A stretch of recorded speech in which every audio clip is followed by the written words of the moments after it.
King Charles III has cancer. Heavy snow in Tokyo halts trains and grounds more than 100 flights. Fury in Hong Kong after fans miss out on seeing Messi play. Parisians votes to hit SUVs with eye-popping parking costs. 3 killed as record rainfall drenches California.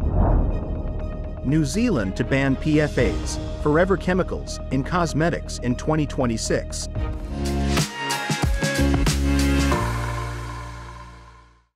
Hello, I'm Wade Lee. Thank you for joining us on Funday News. It is Wednesday, February 7th, and here are your top stories. Buckingham Palace announced on Monday, King Charles III, 75, has cancer. During the King's recent hospital procedure for benign prostate enlargement, a separate issue of concern was noted, Buckingham Palace said in a statement.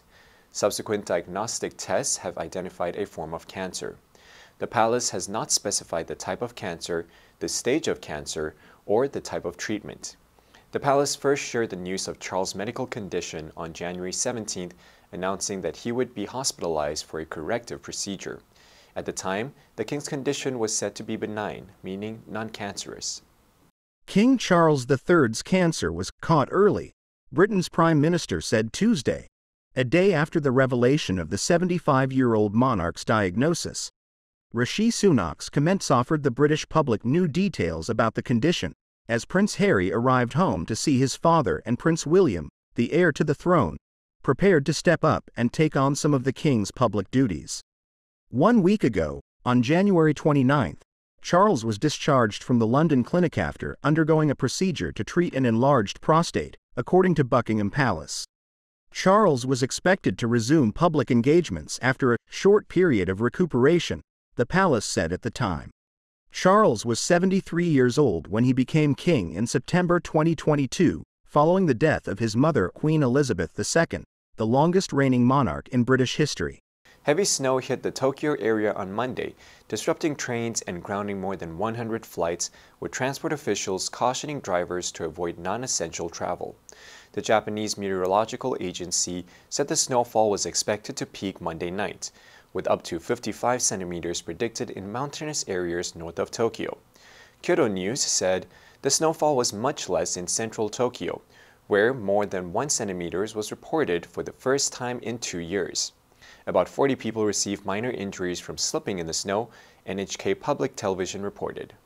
Some train services were limited in the Tokyo region and highways were partially closed, including the Tamai and Metropolitan Expressways. NHK reported about 550 passengers on 2 Yurikamome automated trains that got stuck between stations had to walk to the next stop. More than 100 domestic and several international flights in and out of Tokyo's Haneda Airport were cancelled as of Monday afternoon, according to the airport.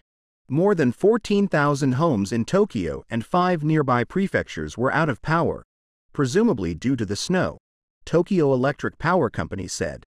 The Ministry of Land, Infrastructure, Transport and Tourism urged drivers to avoid non-essential trips and use winter tires or tire chains. Lionel Messi's fans were left infuriated after the Argentinian soccer superstar failed to participate in an exhibition game in Hong Kong where they had paid hundreds of dollars to see him play. A sellout crowd of 40,000 fans attended the exhibition match on Sunday between a team of top Hong Kong players and Inter Miami, a major league soccer club that Messi joined last year. Many in the crowd wore the blue and white of Argentina's 2022 World Cup champion national team or the pink of Inter Miami, both of which Messi's captain.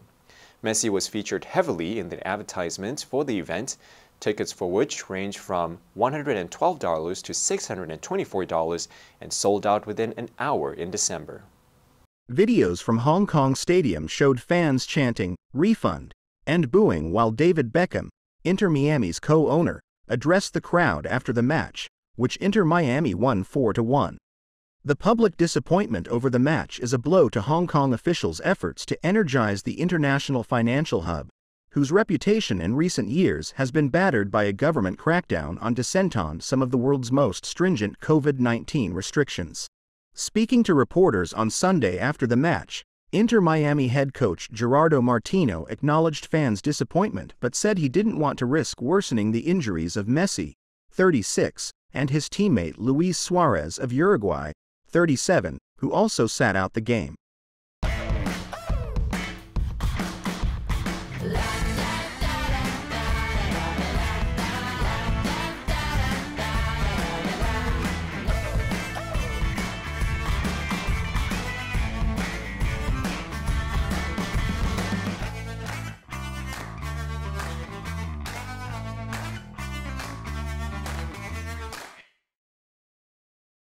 Parisians voted Sunday to muscle SUVs off the French capital street by making them much more expensive to park from fall, the latest leg in a drive of socialist Mayor Anne Hidalgo to make the host city for this year's Olympics game greener and friendlier for pedestrians and cyclists.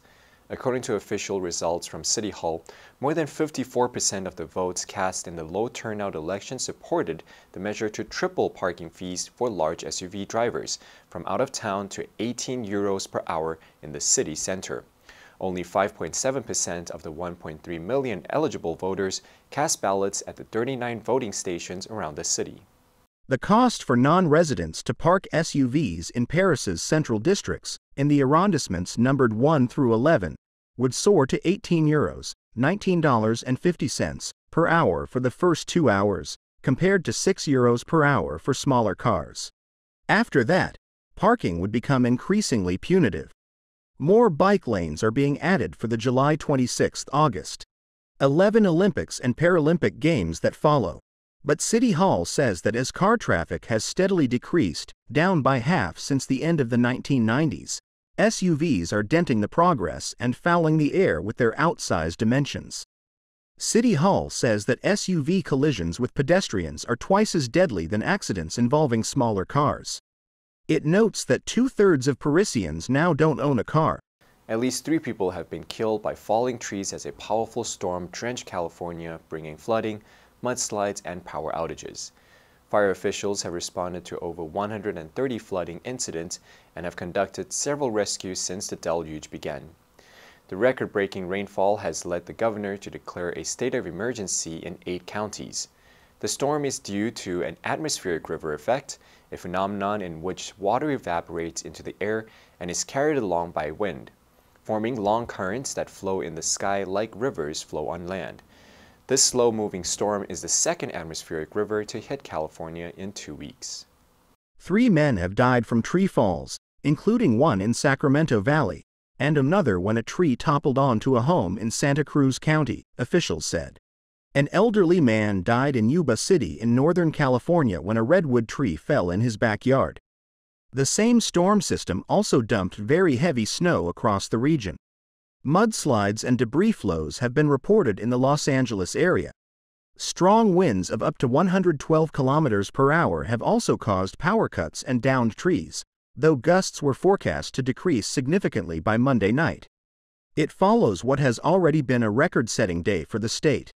The National Weather Service, NWS, said that on Sunday, 10.4 centimeters of rain fell in downtown Los Angeles, surpassing the previous record of 2.5 inches set in 1927. New Zealand is banning so-called forever chemicals in cosmetics from 2026, in what could be the first example of a country doing so. PFAS are added to cosmetics to smooth the skin or to make cosmetic products more durable, spreadable, and water-resistant. They are a class of about 14,000 chemicals often used to make products resistant to water, stains, and heat, and are called forever chemicals because they are virtually indestructible. An increasing international body of evidence is linking PFAS with cancers, birth defects, and negative effects on the immune system of humans and animals.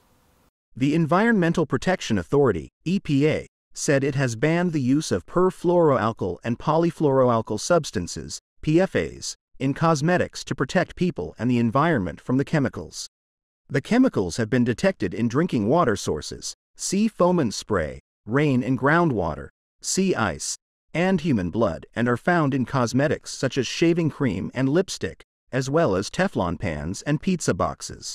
The EPA said that although the chemicals were found in a small number of cosmetic products, it was taking a precautionary approach to any potential risks. The cosmetic ban is part of a wider response to protect against the chemicals, including testing for background levels of PFAS in the environment and phasing out PFAS firefighting foams. And that's all for today's Funday news. From all of us here at Funday, we wish you a happy Chinese New Year. I'm Wei Li, your host. I'll see you next time.